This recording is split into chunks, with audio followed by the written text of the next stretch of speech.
Bismillahirrahmanirrahim. Assalamu alaikum students. I hope you all are fine. I welcome you all in your online support program. I am your computer lecturer Musharraf Naseem and I am from Army Public School and Colleges Askari 14 Rawalpindi campus.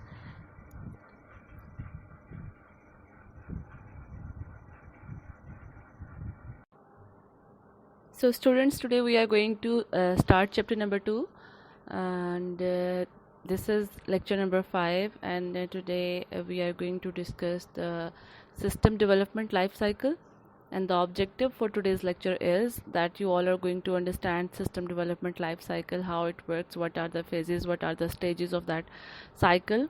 And we are going to go through the page number 25 up till 26, and the topics which are going to be covered in today's lecture are introduction to system development life cycle and importance of system development life cycle as well as its objectives.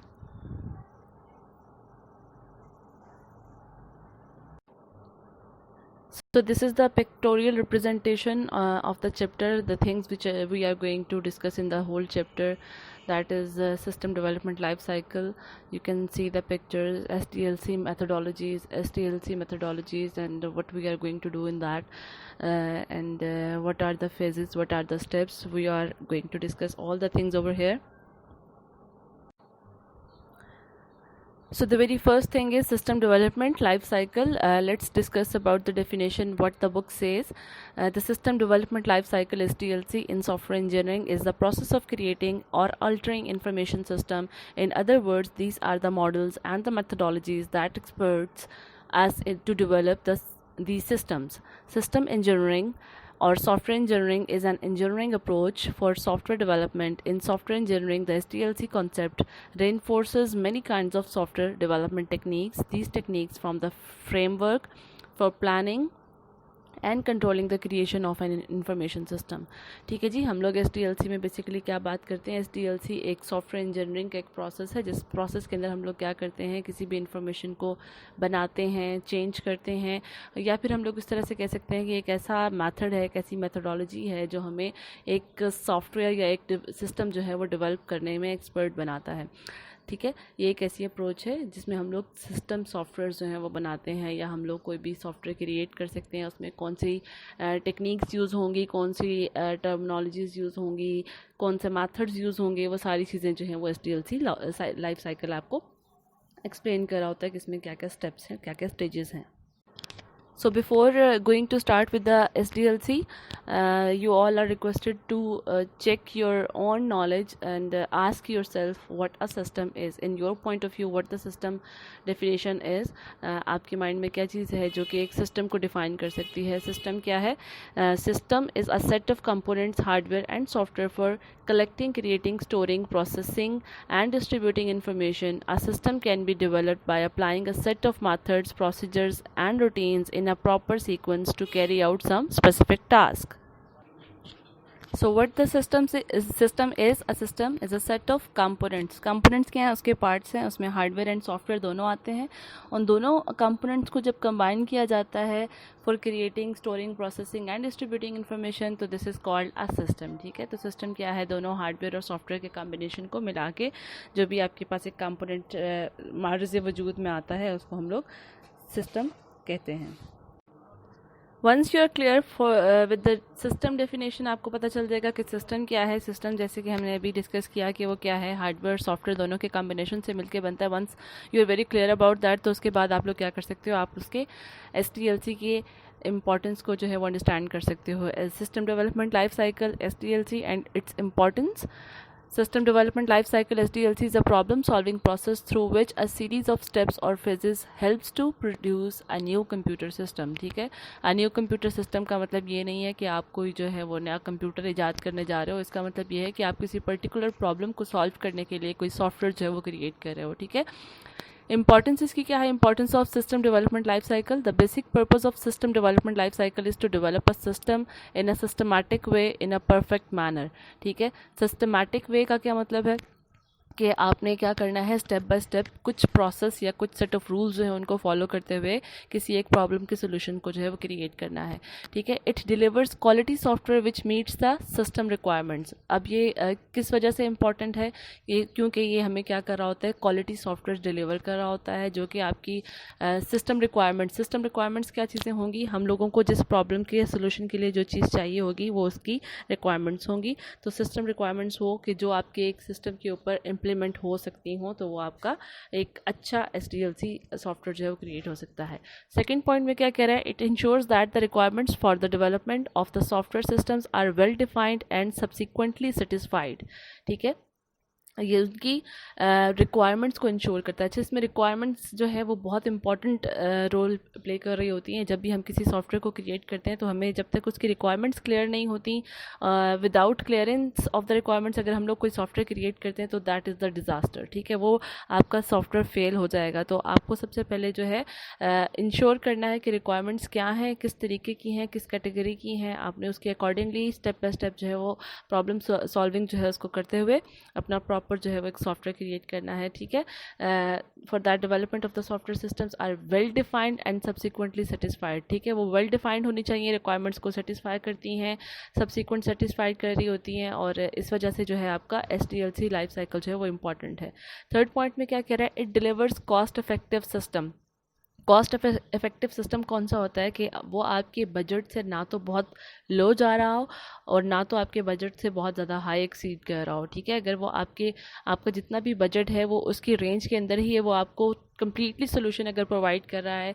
ठीक है, SDLC अगर आपको complete solution provide कर रहा है तो ये क्या है, इसकी इंपॉर्टेंस है कि वाकई ये एक अच्छा एक मेथड है, एक मेथोडोलॉजी है, एक टेक्निक है जो कि आपको एक अच्छा सॉफ्टवेयर क्रिएट करने में हेल्प आउट कर रहा है। उसके बाद क्या है, इट मैक्सिमाइजेस द प्रोडक्टिविटी इससे जो है वो बढ़ेगी, ना कि कम होगी। ठीक है, प्रोडक्टिविटी बढ़ेगी किस तरह से, ये हेल्प आउट करेगा चीज़ों को स्मूथली एग्जीक्यूट करने के लिए, स्मूथली रन करने के लिए। इस वजह से ये काफ़ी इंपॉर्टेंट है।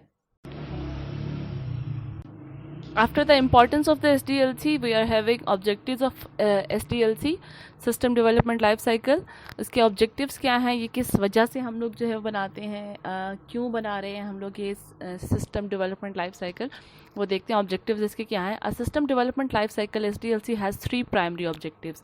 ये बहुत इंपॉर्टेंट पैराग्राफ है, ऑब्जेक्टिव्स ऑफ SDLC। इसको इंपॉर्टेंट मार्क कर लें और शॉर्ट क्वेश्चन आंसर्स के लिए जो है वो भी इसका एक क्वेश्चन जो है वो यहाँ अपने बुक्स के ऊपर जो है वो मार्क कर लें।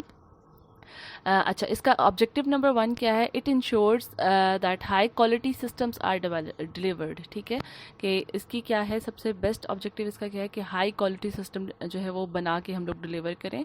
और सेकंड पॉइंट में क्या कह रहा है, provides strong management control over the projects.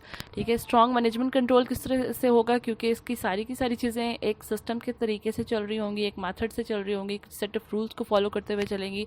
तो इस वजह से क्या है, इसकी मैनेजमेंट जो है वो काफ़ी स्ट्रॉन्ग होती है। और इस SDLC के अंदर अगर कोई प्रोजेक्ट डेवलप हुआ है तो उसके अंदर इन केस अगर कोई आपकी ऑल्ट्रेशन आ रही है तो भी आप जो है वो इजीली काम कर सकते हो। तो इस तरीके से जो है आपको बहुत इजीली ये काम करवा सकता है। उसके बाद इसका थर्ड पॉइंट है मैक्सिमाइज़ द प्रोडक्टिविटी का मतलब ये है कि आप जिस प्रॉब्लम के सोल्यूशन के लिए जो है वो सॉफ्टवेयर क्रिएट कर रहे हो तो उस प्रॉब्लम का सोल्यूशन जो है वो मिनिमम टाइम के अंदर जो है वो निकल रहा है। अगर आपकी किसी प्रॉब्लम का सोल्यूशन मिनिमम टाइम के अंदर निकल रहा है तो इसका मतलब ये है कि आप कम टाइम के अंदर मैक्सिमम रिजल्ट जो है वो जनरेट कर सकते हो। ठीक है, तो ये इसके क्या हैं, ये इसके ऑब्जेक्टिव्स हैं। One of the major objective of SDLC is to establish an appropriate level of management। ठीक है, level of management एक establish करना है। authority to direct, coordinate, control, review and approve the software development project। SDLC should identify the potential project risk in advance so that proper planning should be done in easily। ठीक है, कि इसके अंदर in case कोई risk होता है या कोई प्रॉब्लम आती है तो वो हम लोग इसकी स्टार्ट के अंदर जो है उनको प्रॉपर मेंशन करना ज़रूरी है, अगर इन केस के आगे कोई प्रॉब्लम होती है तो वो इजीली मैनेज हो सके। So the next topic is stakeholders of SDLC. SDLC के स्टेक होल्डर्स कौन हैं? This is also very important concept to memorize, to understand कि जी क्या चीज़ होती है स्टेक होल्डर्स. स्टेक होल्डर्स की डेफिनेशन जो है वो एज इट इज़ मैंने यहाँ पे मेंशन कर दी हुई है और आप लोगों ने भी एज इट इज़ इसको याद करना है. That is stakeholder of SDLC are those entities और ग्रुप्स जो है, ये आप लोग फर्स्ट ईयर में पढ़ के आए हो कि फर्स्ट एंटिटीज़ किसको कहते हैं, ग्रुप्स का किसको कहा जाता है, which are either within the organization or outside of the organization that sponsor, plan, develop और use a project. ठीक है कि जी स्टेक होल्डर्स क्या हैं?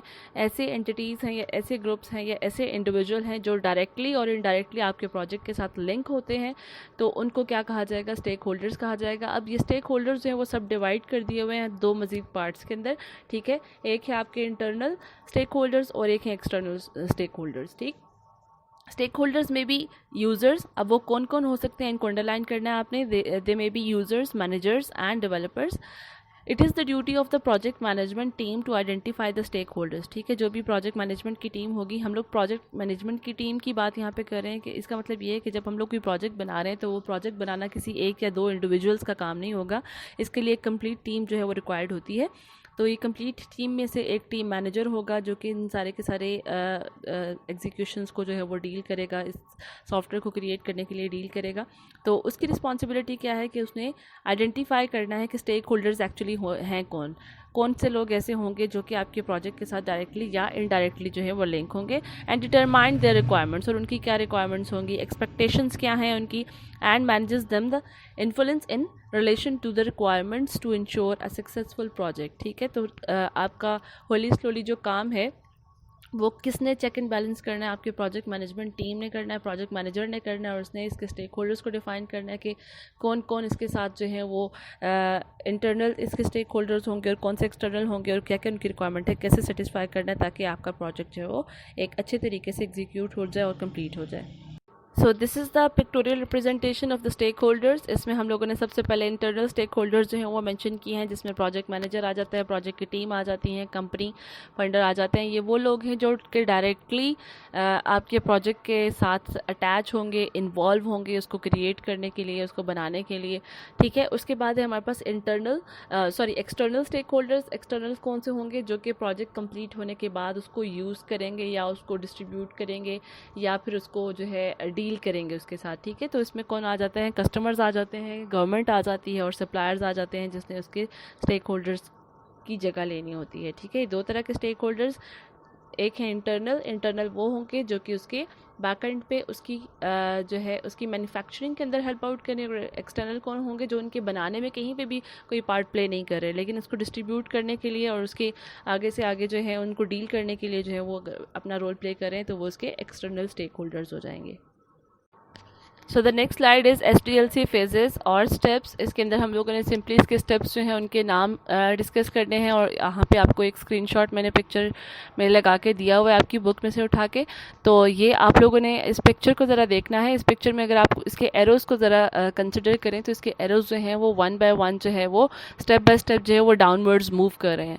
इसमें आप लोगों ने एक चीज़ का बहुत ज़्यादा ख्याल रखना है कि आपके जो फेजेज़ हैं ये एक दूसरे के आगे पीछे नहीं आ सकते. आपने एज इट इज़ जैसे इनके 1 to 10 जो हैं वो स्टेप्स लिखे हुए हैं, एज इट इज़ आपने इनको याद करना है और एज इट इज़ ही आपने इसको ड्रॉ करना है. आप इसकी अगर एक भी फेज़ को आगे पीछे कर देंगे तो आपके मार्क्स जो हैं वो डिडक्ट हो जाएंगे.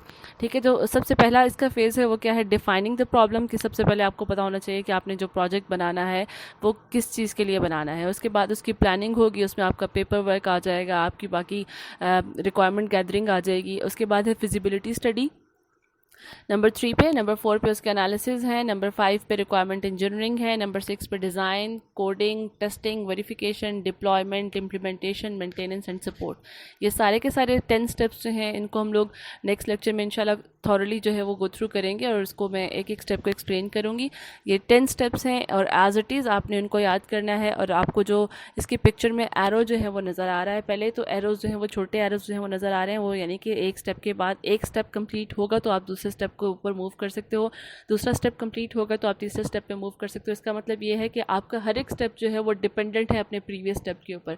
जब तक आप अपना प्रीवियस स्टेप जो है उसको कंप्लीट नहीं कर पाते हो, आप नेक्स्ट स्टेप के ऊपर मूव नहीं करते हो। अगर आप इसको बाय हुक और बाय क्रुक किसी तरीके से मूव करने की कोशिश करते हो तो वो आपका जो है वो एक फॉल्ट या एरर कंसिडर किया जाएगा, और उसके बाद आपकी प्रोजेक्ट की रिलायबिलिटी जो है वो डिक्रीज होती जाएगी, और एट द एंड जो है वो आपका प्रोजेक्ट एक फेलियर की तरफ चला जाएगा। सो मैं वेरी श्योर कि आप उसके स्टेप्स के साथ जो है वो किसी किस्म की कोई नाइंसाफ़ी ना करें। आपने हर एक स्टेप को जो है वो कम्प्लीटली एग्जीक्यूट करना है, एंड देन आपने किसी नेक्स्ट स्टेप के ऊपर फॉरवर्ड ढूंढना है, ठीक है। So that's it for today's lecture. हम लोगों ने जो है आज इतना ही कवर करना था, और उसके बाद हमारे जो है नेक्स्ट असाइनमेंट है उसको देख लेते हैं।